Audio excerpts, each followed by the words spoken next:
Hey, what's up guys? Roby1 here, and I am here to talk to you about Call of Duty Ghosts. On the Wii U, of course the version that I'm playing, that I am also considering the first next-gen version released, alongside the PC version of course, because anyone with a good PC would be running that game on next-gen specs, I would say. So I figured I would get a little bit of gameplay and come to you. You should be watching some of my gameplay from the game right now.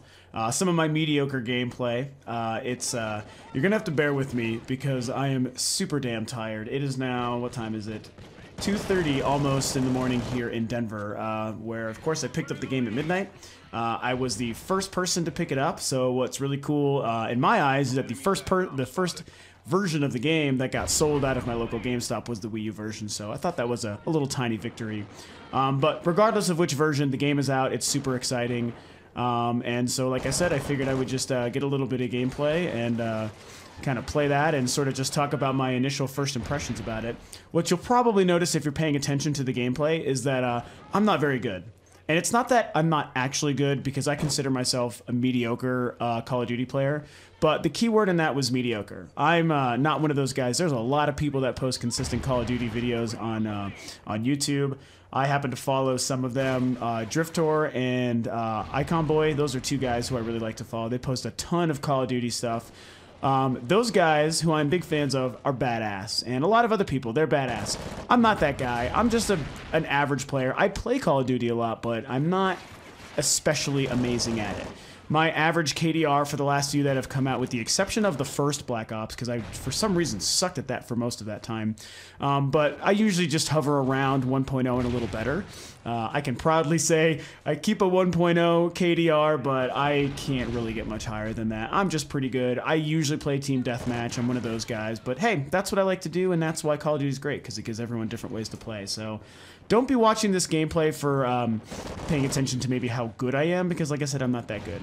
What's neat is just to see the game running, see it brand new, see the Wii U version, and kind of get an idea of what some of the maps and stuff look like. So, like I said, you know, when it comes to a new Call of Duty, as anyone who plays Call of Duty on the regular would know, is right when it comes out, man, right at midnight and you get online, dude, you suck. I suck. I don't know the maps. I'm learning the guns. The gameplay feels a little bit different, so all that kind of initial adjustment is sort of something that really prevents you from being able to shine. You know, it takes a while. Again, maybe not for the super pro guys, but, you know, an average player like myself, it definitely takes a little bit to get used to the game, to learn the maps, to understand the perk system and the kill streak system, which for this one is very different. So anyway, I don't want to ramble. I'll kind of just get right into my impressions. Like I said a second ago, the gameplay feels a little bit different. The hit detection definitely feels very different from previous Call of Duties. The first time I noticed a huge change in how the hit detection felt was the first Black Ops. Probably the reason that I struggled with that one for at least 6 months before I really started to pick it up. I actually almost gave up on that game for a while. And that was just because I sucked and I hated myself for it. So with Ghosts, it definitely feels different. The bullet travel time, which has always been notoriously different between Call of Duty and other games like, say, Battlefield, which is, of course, the easy game, the easy series to compare Call of Duty to nowadays. It's when Call of Duty, you're kind of used to feeling that kind of instant satisfaction of when a bullet fires from your barrel, it's instantly hitting the person in your sights, not really accounting for some sort of bullet travel time.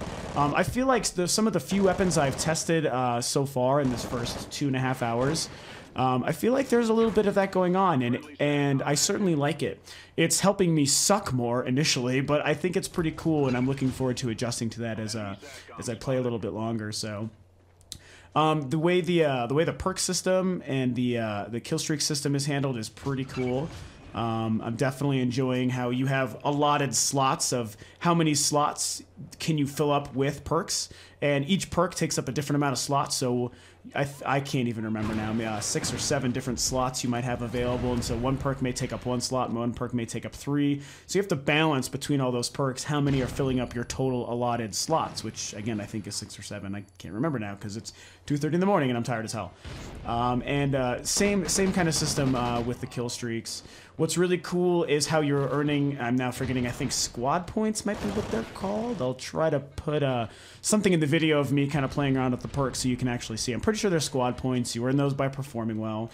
And it's similar to what Black Ops did with its points, but in this respect, you're using, and not just one point to unlock one thing, you build up many, many points per match, and so you have this huge allotment of points that you use to unlock different things that are worth different values of points.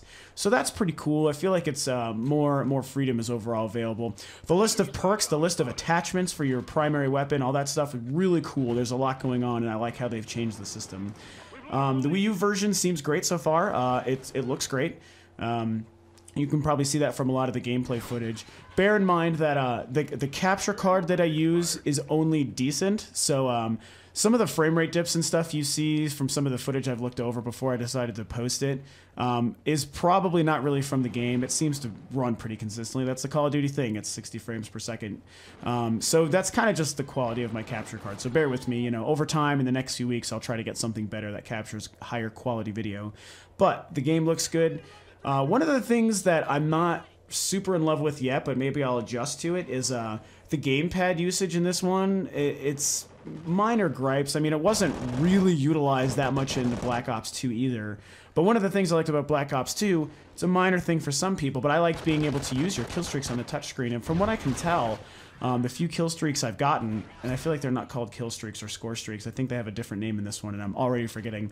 But whatever they're called, the kill streaks, I was having to use the D-pad, and I always liked being able to use the touchscreen for that. What initially was bothering me about the gamepad touchscreen was how the map is so detailed, and the maps in this game are so big, which I'm going to hopefully remember to get back to that.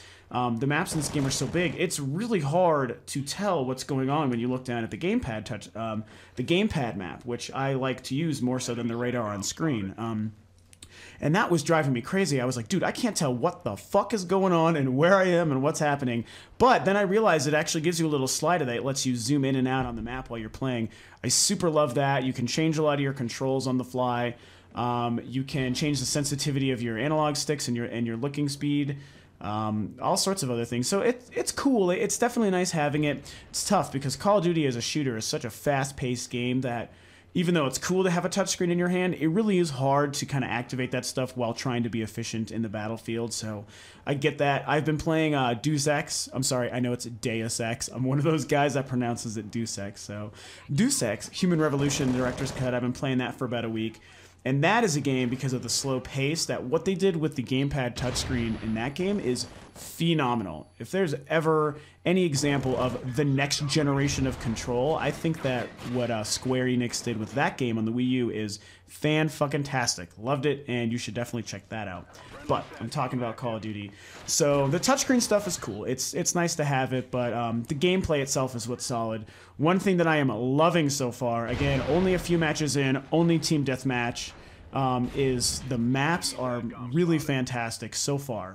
What I'm liking is, and this seems to just be the Infinity Ward thing, I'm loving the return to large maps. Black Ops 2 was great. I liked it a lot. I played it consistently throughout that entire year. I was a big fan of it. I got very, very good at that game. And while the maps were certainly good in and of themselves, the thing that bugged me is literally every single map was pretty tiny.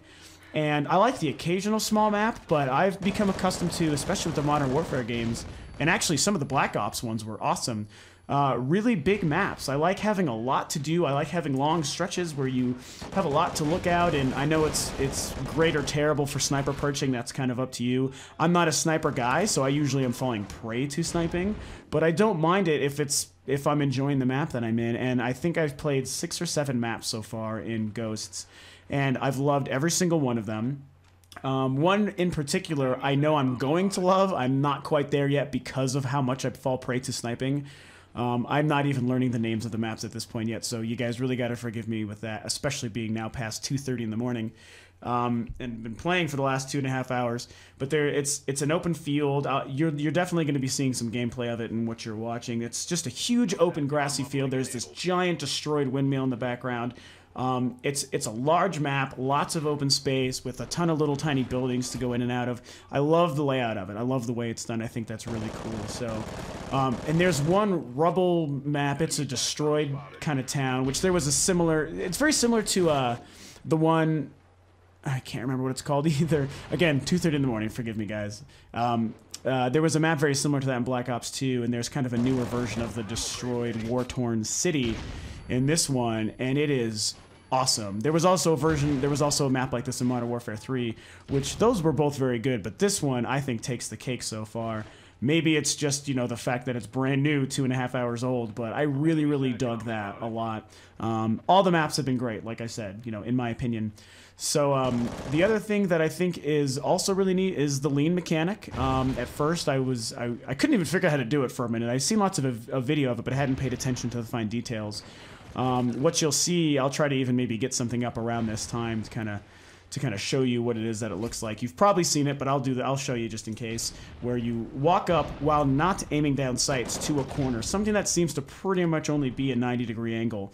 When you do that, you're going to get a little yellow arrow. I can't even speak, you guys. A little yellow arrow, and I even think it's yellow because I'm remarkably colorblind, by the way. It's either yellow or maybe green. Little arrow on the left or right of your aiming reticule that's, you know, in relation to the corner that you're at. And while facing that with the arrow up, not aiming down sights, as soon as you aim down your sight, it automatically leans you around the corner. And you even have a little bit of play where you can kind of move around and finagle where you're aiming beyond once you're in that around the corner aiming position. It's really smooth. It feels really good. At first, once I finally did figure it out, I think 3 matches in, I was like, oh, okay, that's cool, right on, but I feel like it's going to be hard to do this in the heat of the moment. But then I learned it's actually really not. It's not that hard to run up to a corner, and you have the instincts and the reflexes, if you play Call of Duty, to wait that split second till you know that arrow's available, then aim down your sights, and bam, you've popped around a corner, and it's sick. It's pretty cool. It feels really good. I got a few kills that way, and I definitely like it. I don't want to ramble this video on too long. There's a really cool... I don't know what they're calling these briefcases that show up when you kill enemies, and it's a field report. That's what it is. You get field report missions, some of the kills that you get, and they give you, you know, little tiny side objectives that unlock different perks and squad points. Like the one I've seen the most so far has been to make 2 kills with an enemy's weapon. So that's a really cool concept. Something I think kill somebody when you're bleeding out. Kind of typical stuff that would be like a typical reward or an achievement becomes a field report objective while you're actually playing the game if you pick up one of these little briefcases that show up from some guys. So it's really, really cool. Like I said, I don't want to ramble on too long and make... I'm tired as hell. I'm struggling to form sentences and use big words, so that means that my brain is shutting down. Even though I'm going to be completely stupid, finish this recording, try to get it posted, and probably play a little bit more. If you heard one of my previous few videos, this is only the 4th one I'll be posting. If you heard one of my previous videos, I mentioned that, yes, tomorrow does indeed start my vacation, the last of my vacation from my day job that I very purposefully took at this time. So I could have, you know, a week straight to play Ghosts as much as I want and hopefully get good maybe after a few days. So again, please, you guys, try not to judge me. I do not claim to be an amazing Call of Duty player. I love the shit out of the game in the series. I'm just okay. That's just what I do. I'm a 1.0 KDR guy, and that's pretty much where I'm at. But I'm good with it. That's all I really need. So... yeah, hopefully you guys liked this video, seeing a little bit of the gameplay, especially if you're into the Wii U version or curious what that one's like. Overall, big thumbs up, looks great, plays great. Gamepad is cool enough. It works, you know, it works for what it is. But regardless, it seems like they did a really good job with this game. So I am going to wrap this up. I'm going to go post this. I'm going to go play a whole bunch more, and hopefully I'll see you guys out there. So thanks for tuning in. Also, don't forget, subscribe to the video, like the video. That stuff helps me out big time, makes me feel better about sharing my opinions and putting these videos up. So, yeah, if you dig it, then you should subscribe and like it. I'll see you guys.